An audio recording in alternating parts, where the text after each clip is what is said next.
the RSNA, this is the Radiology Artificial Intelligence Podcast. My name is Paul Yi, and I'm a radiologist at the University of Maryland and co-host of the podcast. And my name is Ali Tejani, and I'm a radiology resident at the University of Texas Southwestern Medical Center and co-host of the podcast. Each month, we dive into the hottest topics in radiology AI and talk with leading experts, thought leaders, and movers and shakers in the field.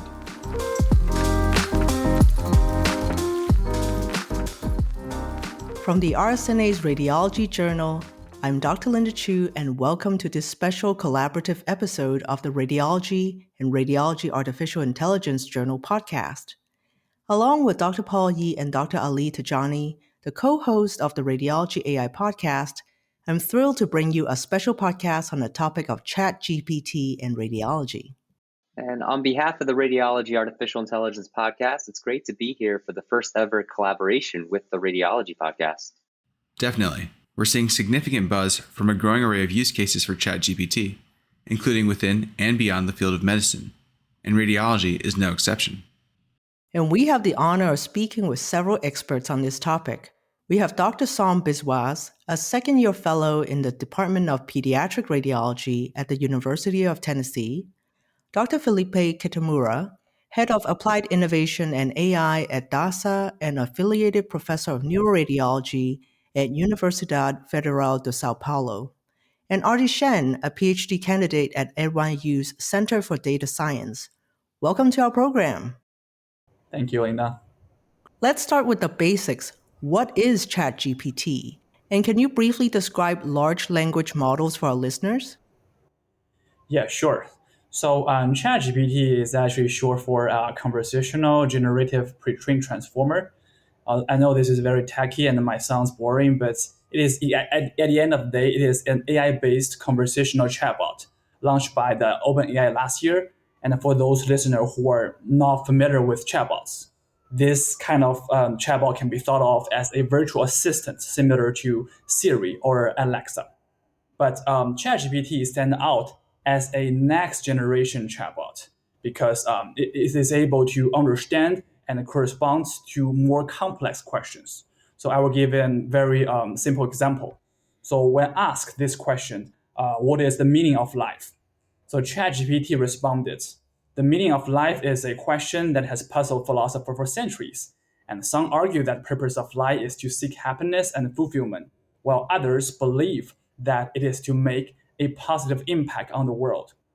On the other hand, when you ask the same question to Siri responds, sorry, I don't understand. Would you like me to search on the web for what is the meaning of life?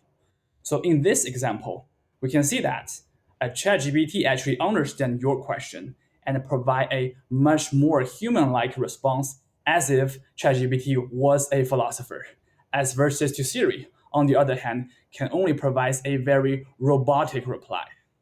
So a fun fact is that I actually asked ChatGPT to provide an example that it would answer differently from Siri. And this is the example that ChatGPT come up with.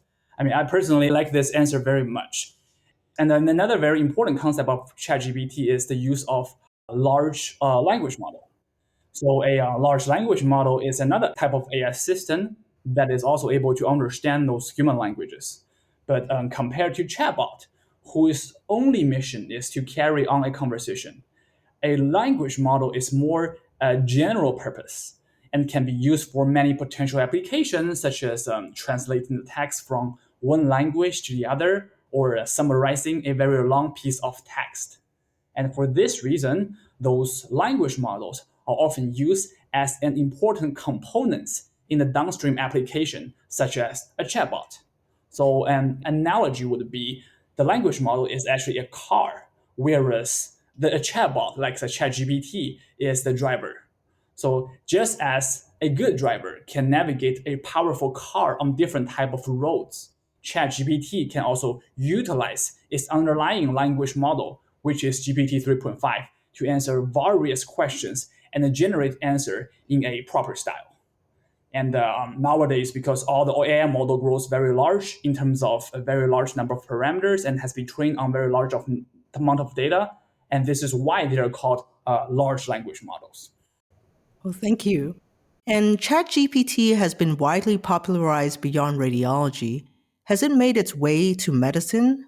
What are the most common use cases that you are seeing or anticipate in radiology? So in our recent editorial on radiologies, my colleagues from NYU and Cornell and I present our thoughts on how ChatGPT can be utilized in radiology. So firstly, ChatGPT, given proper instruction, can generate medical reports templates based on the keywords provided by the radiologist.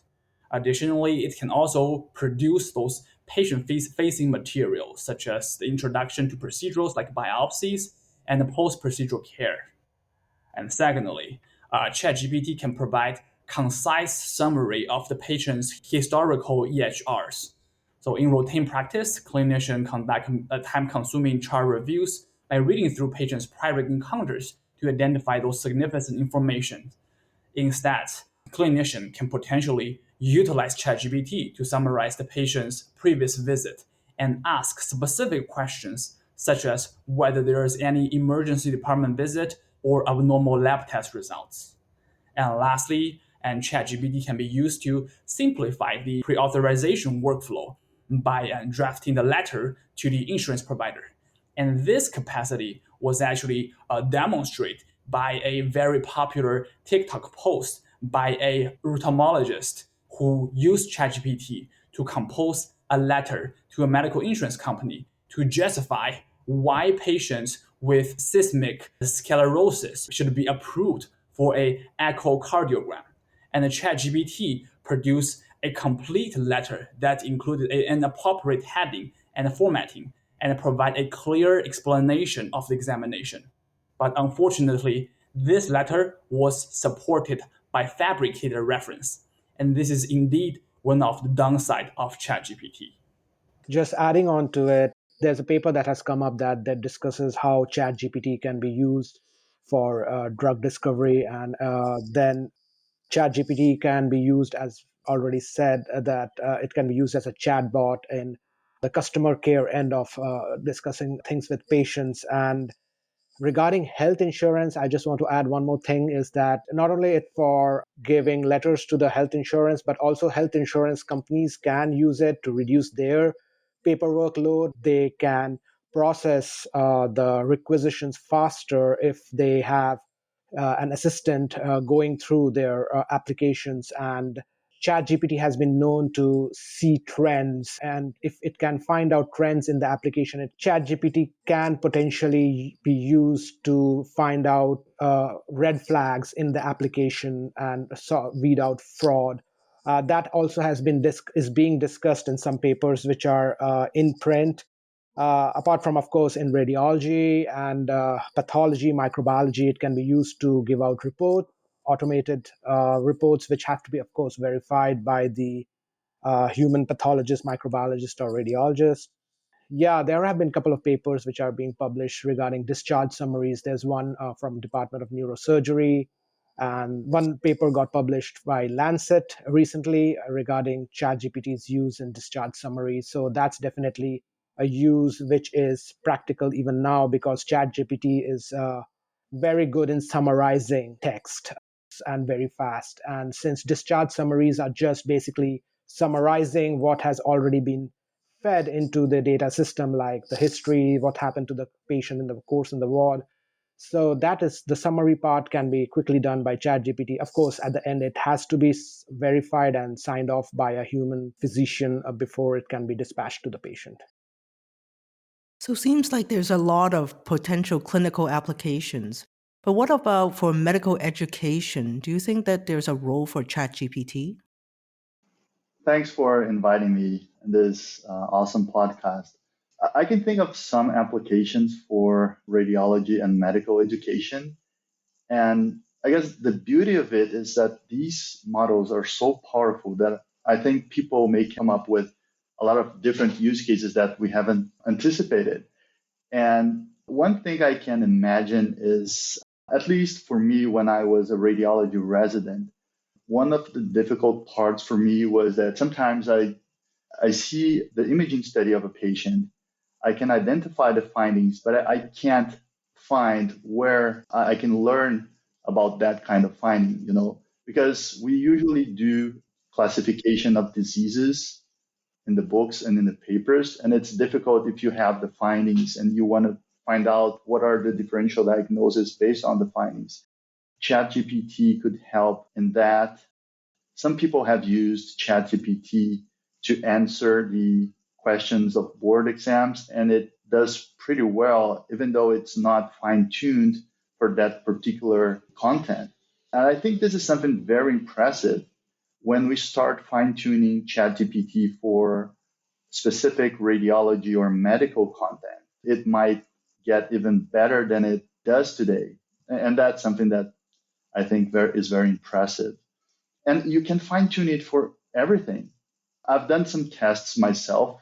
I don't have a GPU that is capable of training ChatGPT, but I tried fine tuning GPT-2 text messaging with my wife. And it's quite impressive how it resembles the way we talk to each other. So I guess we could fine tune it to any use case, both in radiology and in medicine, and it could help people learn medicine and learn radiology. Thank you. And Artie, I heard that you're exploring the potential of ChatGPT as a translator for other AI programs for medical imaging analysis. Can you tell us more about that, please? Yeah, sure. Yeah, I'm actually very glad that you asked this question. So that's again my research focusing on developing interpretable AI system for medical image analysis, particularly for cancer detection. And many existing AI systems can produce very accurate diagnosis, but their black box nature makes it difficult for clinicians to interpret their rationale, which is very necessary for gaining trust in this system. Many current works, including some of my papers, focusing on enabling models to highlight regions of interest in the medical images. But these methods do not provide enough information about why a particular region is important. And by incorporating a language model such as a ChatGPT, we can enable AI systems to explain their diagnosis and provide detailed insights in form of language. So those large language model like ChatGPT have already demonstrated their potential in understanding and describing complicated concepts. And it is therefore possible to incorporate those models into such as a cancer detection system and allow clinicians to ask open-ended questions about a very specific patient or even a very specific part of the image. And we can, by enabling the system to interact and describe those visual patterns, we can potentially ask them some questions such as what are the top 10 patterns that could lead to cancer? We can then use their response to gain more data-backed insights about our existing guidelines and potentially discover new image-based biomarkers. And lastly, I would like to mention that at NYU, we're actually building such an interpretable AI system that can jointly detect cancer on mammogram and also describe whatever cancer or whatever suspicious lesion it found. And if any of our listeners are interested in this topic, feel free to reach out to us. Thank you, Artie. And so speaking of use cases, I think something that we've seen quite a bit, and maybe we can consider a low-hanging fruit, is the use of ChatGPT to assist with writing. And we in medical journalism are no exception to that. Som, you actually wrote the first radiology article co-authored by ChatGPT. What a milestone. Was this a seamless process? If you don't mind, can you briefly walk us through the steps of having ChatGPT generate an article? Yes, thank you. So, writing the first radiology article with ChatGPT, it wasn't exactly a seamless process. ChatGPT, what it does is it creates a paragraph or two paragraphs at most, and it cannot write an entire article on its own. So, what I did was, of course, to conceptualize the paper, it has to be a human author. ChatGPT cannot come off an idea on its own. So that is one limitation. So the paper title, the subheadings has to be conceptualized by the human author, and then he can feed it. Or what I did was I fed those headings and subheadings as the input data in the chat box, and ChatGPT just generated paragraphs. And those paragraphs, I was actually pretty amazed because they were very grammatically correct and very made sense as far as that paragraph was concerned. But beyond that, ChatGPT could not generate an entire paper. So I had to stitch up those paragraphs, copy them, then paste them on a Word document, then try to make sense and then stitch it up or down, and then make a paper out of it. Now, this is good as far as a simple descriptive paper is concerned, but its potential has to be seen if it's very complex paper like a randomized control study with huge amount of data and graphs and forest plots. That has to be seen whether ChatGPT is able to be as helpful as it was in my paper. But definitely it will help in some things like abstract creation, summarizing, conclusions. And these parts are ChatGPT is very good at. And I'm sure that ChatGPT will be a good tool for that. As far as errors, grammatically, there were no errors, and even the context was mostly clear. So I don't think ChatGPT was any less than a human writer. Of course, within the limitations of that paragraph, it cannot write beyond a certain number of paragraphs. And I found out from digging a little deep why it does so, because it can hold a total of 300 words in context before it can generate data, because it generates a sequence of words based on probability. And that it can do by holding a certain number of words in its active memory before it can generate out. So that it can make sense only for up till now, only up to a paragraph. And of course, if the computational capabilities of the computers, as it becomes better, probably it will become more lengthier. And regarding the editing part, manually, yes, I had to do editing. And of course, the entire document has to be verified by the human author, because finally he is responsible for it. And though ChatGPT did not blurt out something which was totally out of context, but still I did some editing, mostly to stitch up the paragraphs and make sense as an entire article. That's really interesting that, and thank you for sharing that. We've seen examples of, or at least stories that have come out, right, in terms of having to filter the initial output from ChatGPT, or sometimes it's just so confident but not necessarily accurate. It sounds like, at least for this task though, once you fed it the prompts, the kind of structure, the organization, things worked out. So that's good to hear, and I'm excited to see some more use cases come out and how we address it. If you were to write this same paper de novo from scratch without using ChatGPT, do you think it would have been similar to what ChatGPT showed you, or would it be different? If the headings and subheadings are same, the context is going to be similar, but the wordings are going to be different. It sounds like you're using ChatGPT as a tool, as many people are. But the other side of the coin, and we're seeing this conversation come up, is whether or not using ChatGPT is considered plagiarism. Is it considered plagiarism, or are we seeing ChatGPT as a tool to help expedite the writing process, leveraging the author's original ideas, not necessarily generating its own ideas? What do you think? Yeah, I don't think ChatGPT is plagiarism, because ChatGPT cannot come out with an idea on its own and start writing paper on its own. The creative idea has to come from a human author. And if that creative idea from the human author is unique by that human author, then obviously the rest of it, the words, if they are changed and it doesn't come up any plagiarism software tool, then I don't think it's plagiarism. If the idea itself is taken from some other author, then probably it is plagiarism. But then that is by the human author himself and not by ChatGPT.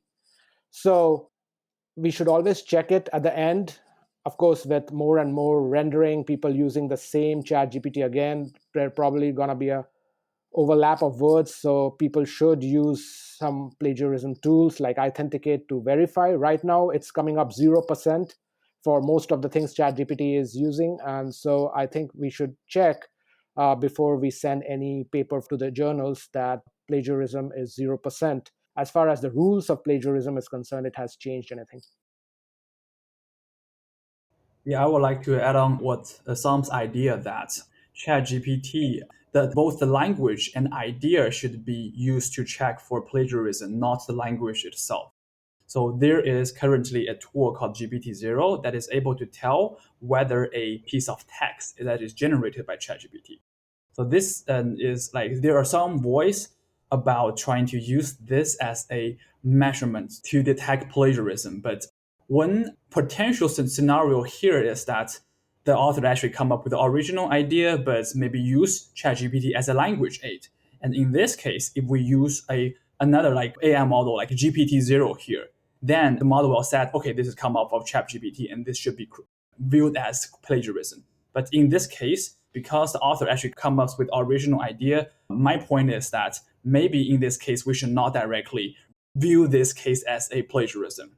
So this actually raises a question about how to check the originality of the idea versus check the originality of the language. So currently, I don't see there's an easy way that you can actually check, okay, this idea is novel, is original. But there are lots of tools to kind of like tackle even the most complicated system like ChatGPT. There is some anti-plagiarism method to detect whether this piece of text is generated by this language model. Thank you both. And so let me follow up with another question then. What prevents ChatGPT from functioning as an autonomous writer? And to rephrase this question just a little bit, maybe it's the function as Artie mentioned earlier that this is similar to a chatbot, right? So of course you have to provide some prompts, but what prevents ChatGPT from acting on minimal input?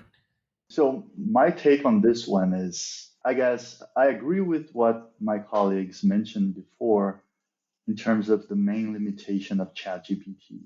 That limitation is that it generates plausible text that might be inaccurate.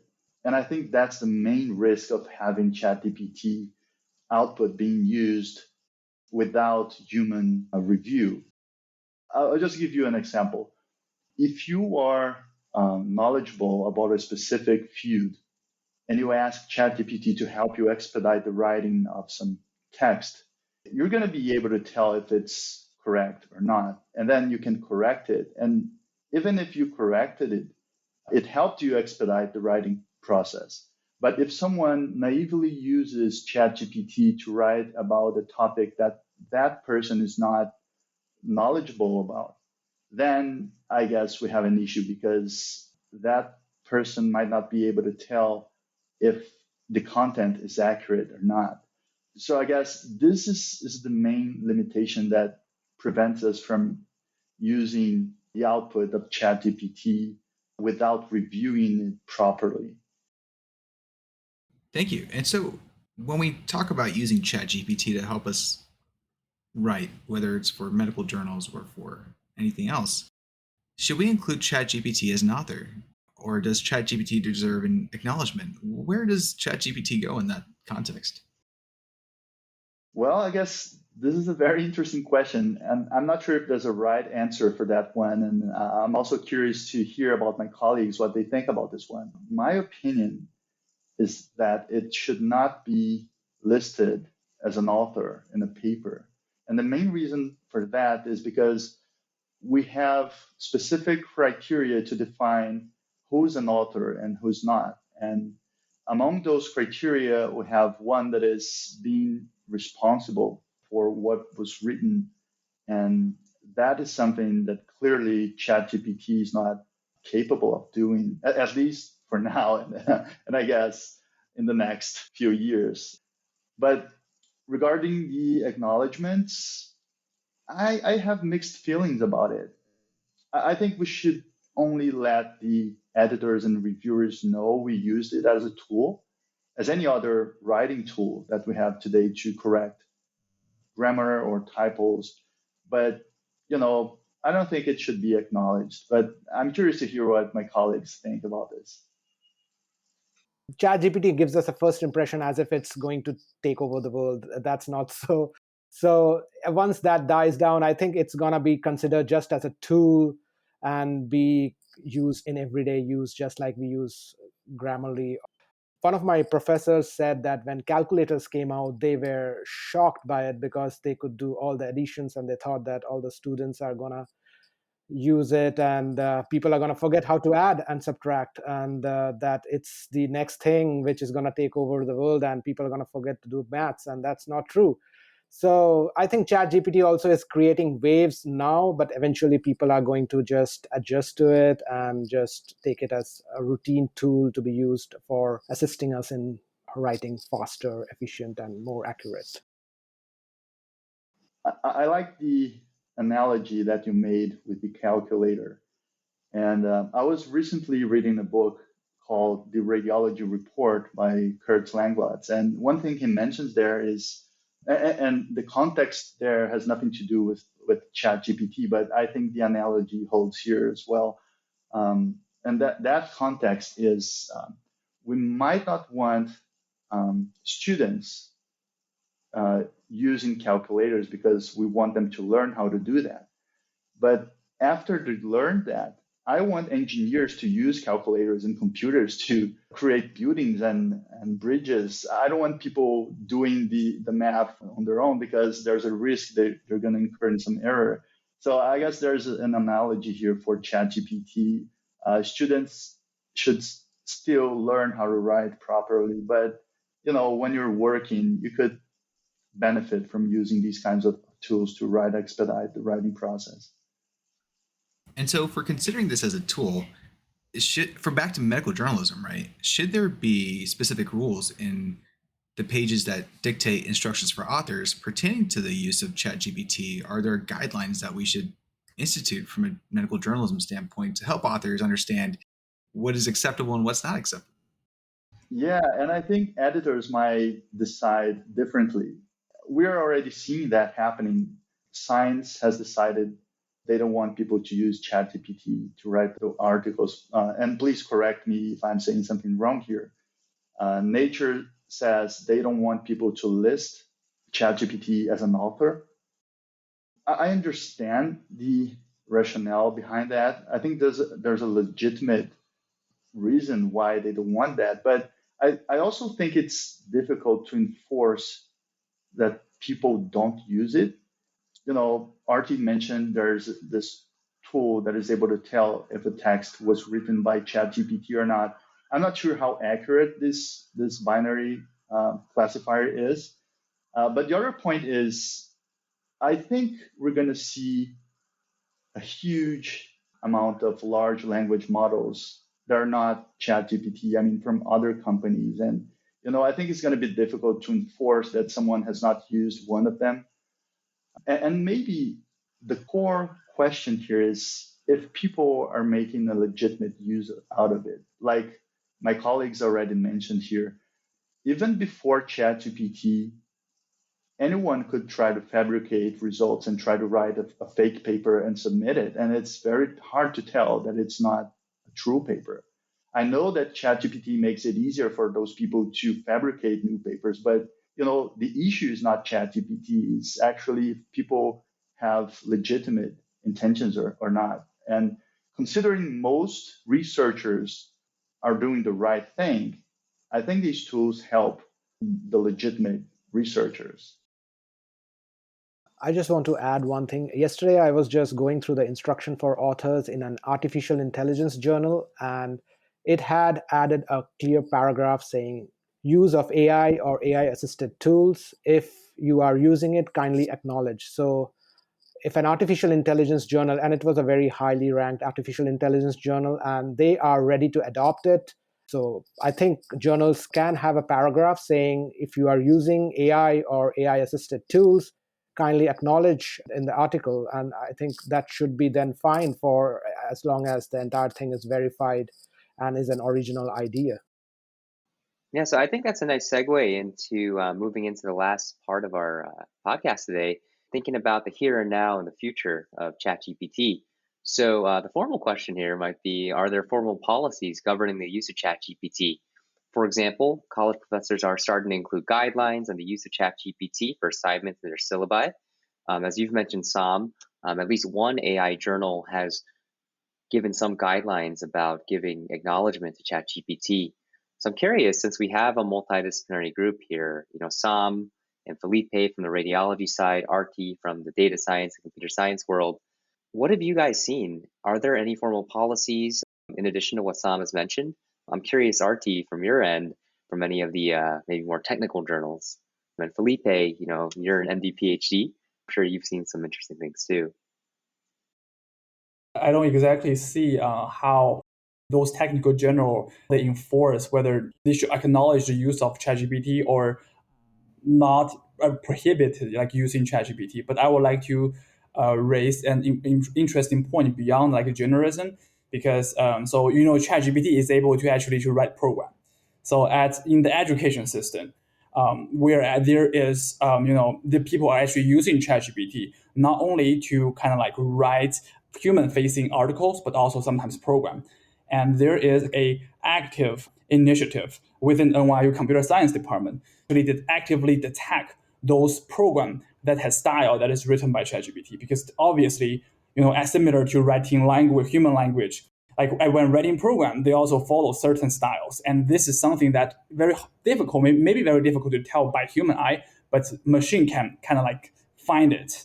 And this is something very interesting. And I found it maybe could be also be used to other like subject in the education system.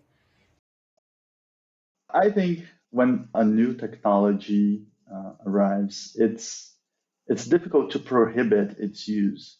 I think that's very difficult to do. I guess the only way out is adapting the best way we can and leverage the benefits of the technology and trying to mitigate its limitations. Something you said, Artie, though, I thought was really interesting, and also Felipe talking about adapting. One of my colleagues was showing me the other day how he was like, ChatGPT is amazing. We can take code and I can clean it up. And hey, I had this bug. I can ask it to find this bug. So I wonder if that might be something. Well, one, I'm curious what your thoughts are about maybe some of the good uses of it. I know we're talking about how do we identify ChatGPT generated code or ChatGPT generated text, but do you see any future directions of it where it can really be helpful, maybe in some ways that we haven't discussed, like debugging your code or maybe cleaning it up for publication? I know that's something Felipe and I are well aware of, and Ali on the radiology AI side. We talk about is code documented in a way that's reproducible, that is implementable. So I'm curious. Yes, maybe I can talk more about on the coding side. One of the existing example of ChatGPT is that it's able to provide you with the markup code, for instance, the HTML or CSS file code for when given a prompt about a request for certain web page design. For instance, I would like to see a colorful, a lively web page that is about animals. And then you can use this as a prompt and enter to ChatGPT, and then ChatGPT will generate a kind of like a full executable program that creates such a web page for you. And this is actually something I found it very promising as a future direction, because if you think about it, although ChatGPT cannot directly and accurately generate a very specific like functioning web page or program, but it can provide you a template, just as it can provide a template for radiology report. And this is kind of like tremendously reduced the workload for many professionals, not only in a medical industry, but maybe also in technical, like programmers or even designers. And this is one of the major area I do see ChatGPT can contribute a lot. So maybe one discussion fodder for Felipe is what if someone wanted to fine tune a ChatGPT on a GitHub repo? Let's say Ian Pan or the esteemed Felipe Kitamura, who have all placed extremely high in these Kaggle competitions. Can you imagine a future where maybe we can make our code or maybe come up with some solution that could be based on the winning solutions? Well, that's a very interesting question. I never thought about it, but considering what we are seeing in terms of capabilities now, I wouldn't be surprised provided we fine-tuned it in the appropriate data, I think it might do very interesting things. Suggesting new solutions or even very good starting point as a code or a draft code to compete in similar future competitions. Yeah, I think that's a very interesting topic. I'll take my host hat off here for just a second to chime in, but When we talk about this application, oh my gosh, I cannot imagine the use cases that come up in education for coding, especially thinking about all the interest that we're seeing in our radiology trainees and even attendings about where to start to learn coding. You turn to Kaggle, you turn to Coursera, et cetera. But can you imagine being able to use this as a tool for teaching, right? And Felipe, you and your colleagues have done such a wonderful job with learning labs at multiple meetings across our field. I wonder if there's a way to use this for those opportunities to teach, to make your own code, and then maybe go to ChatGPT to see what it does as a sample. One, of course, just one sample answer to the greater question. Okay, host hat back on. Back to you, Paul. I like a lot your idea, Ali, and maybe that's a session we could propose, using ChatGPT to teach people. I like that a lot. One thing I played around with the other day was sort of taking like the Eli 5 or like explain to me like I'm 5 kind of prompts. And I asked like, explain deep learning like I'm 5, or explain deep learning at 5 different levels of difficulty. And it's pretty cool. I mean, you can imagine, you could say like, teach me the basics of Python in 5 levels. I have no idea what it's going to spit out, but that'd be pretty interesting. Yeah, and I think there's an analogy with medical education, or at least patient communication. We could take those very dense technical reports and ask ChatGPT to explain that in layman's terms for patients. I think that's a very exciting use case. Totally. Since we're talking about patients now, what do you see as far as potential medical legal issues if we started using ChatGPT in healthcare, whether it's for patient education, maybe writing discharge summaries, as Sam had mentioned at the beginning of our episode, or some other use case?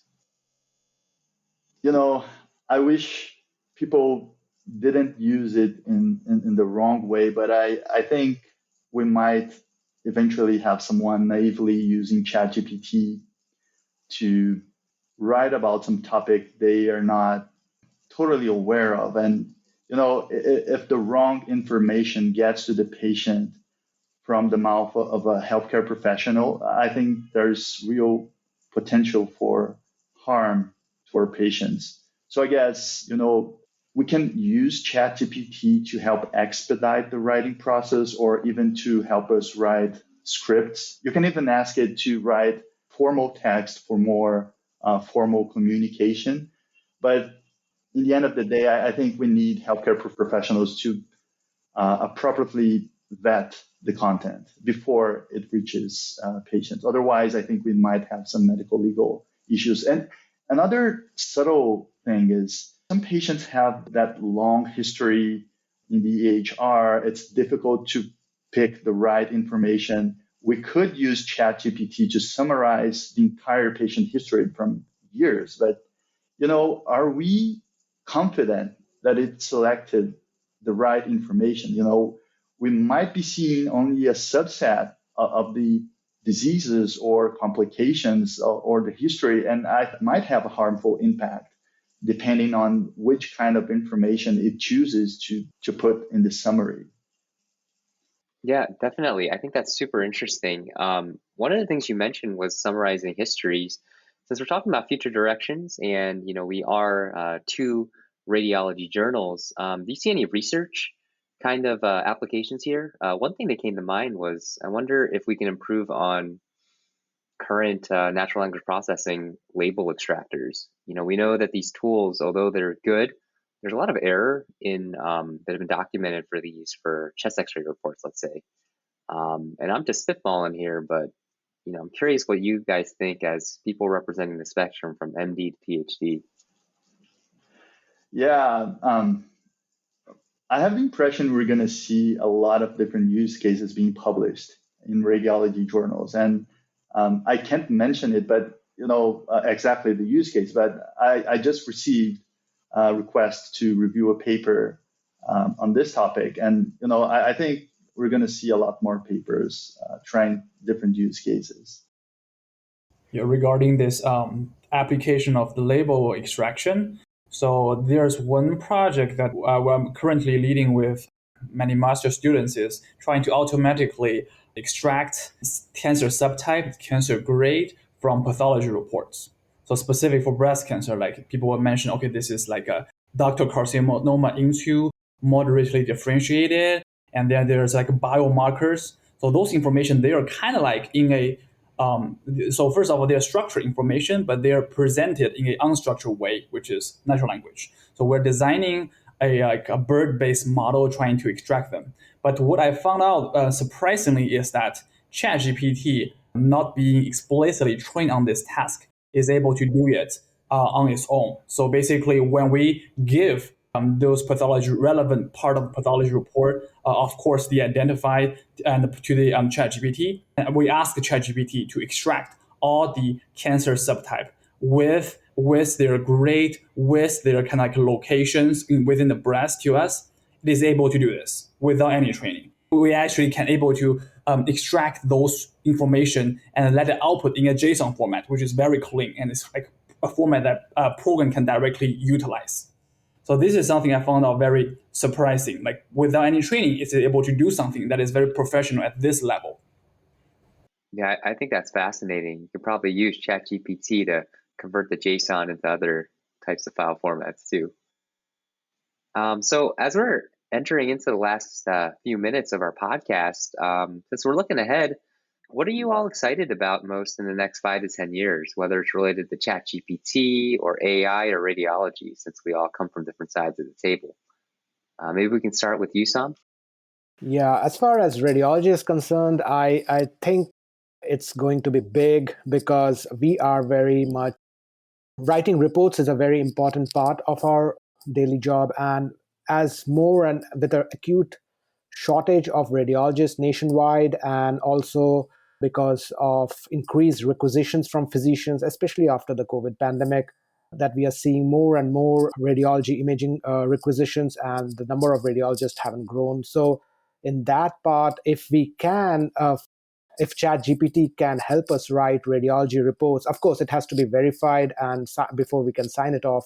Suppose we get like a radiologist sees tumor in the brain, and if he can just write frontal lobe meningioma 5 into 6 into 7 centimeters, create a detailed MRI report, and ChatGPT can actually write the entire report. Of course, it has to be checked word by word whether it's making sense. It does in seconds, and that will significantly reduce the radiologist burden right now, and it reduces our burnout, especially during calls, night calls. If there's a single person in the department and there's a huge number of patients coming from the emergency department and you need reports fast, because it saves lives if we bring out reports for the emergency department as fast as we can.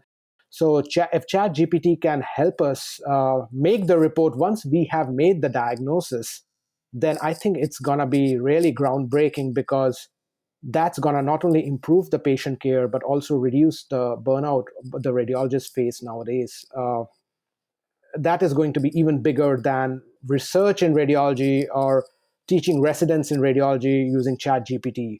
Using ChatGPT for making reports is going to be the next big thing.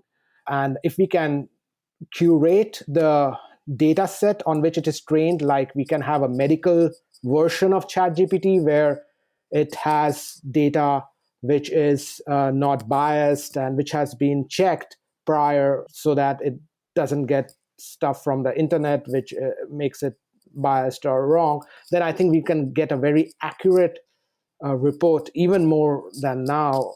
And I'm sure this is going to be the next billion-dollar startup, having a medical chat GPT, which the hospitals are going to just grab onto it, and probably that's going to be the norm very soon. All right, so medical chat GPT, that sounds pretty exciting. There's definitely a need for it. Yeah, absolutely. How about you, Artie? Sure, I would like to share something that is more on the like more general level. So I'm very interested in using a model like ChatGPT to improve the interpretability of now like modern days AI system. And it's important to know that radiologists are able to have the ability to group similar findings into patterns and evaluate the risk of each pattern based on its association with malignant tumors, with diseases, In contrast, AI system may have access to a greater number of images than an average radiologist. But currently, they struggle to effectively convey their knowledge in the same way as radiologists. And one of the obstacles here is their inability to describe what they have seen.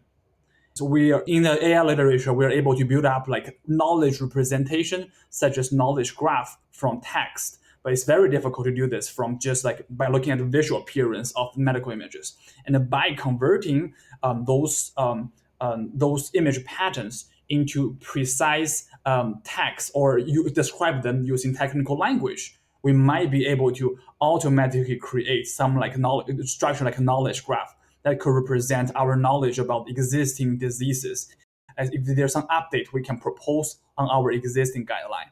So this is something I think is very promising, but of course it's very difficult. And this will be the research I'm going to conduct in the future. All right, we've got a lot to look forward to from groups like yours and others. And last but not least, Felipe, love to hear what you're excited about. I'm excited about two possibilities that I haven't seen at least fully implemented. The first one is to have a version of ChatGPT that does not only answers questions, but also asks you the most appropriate questions to follow the conversation. So for example, if you're asking, what's the differential diagnosis of a tumor in the posterior fossa of a child, instead of listing all the major differential diagnoses, it could ask you, does it have restricted diffusion?